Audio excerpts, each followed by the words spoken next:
halkan ka akhrin doonaa gabay ku saabsan Falastiin iyo magaalada Qudus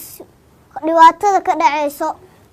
Qarniyadan adduunyada si baa loo qaldaayay qarax muuqatay doonayaan shacabku ku qarinteeda awalay si qaab daran caruur qasa ku laayeen Qudus tayni meeleeyeen haddana qusul halaga taago.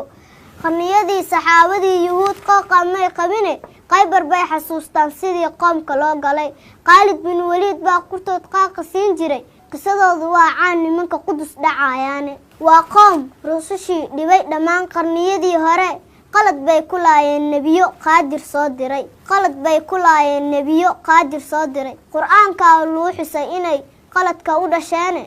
qansiir baaba lay dhiga barkood sidana loo qoray qaswadii Mareykanna kulay way isla qabaane qorxuma taraano hadaad muslimka qaxinayso ha u qaadan quwadan inay sii qatan doonto qusul aad ka furto Qudus marnama qiil u noqon mayso qabriyan ka doorana inaan Qudus ka sabirnaaye qibladayna hore waa halkii nabiga laga qaaday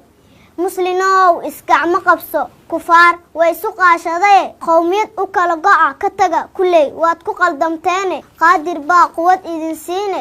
Qudus iyo Aqsa waa dhul aan marnaba quureenin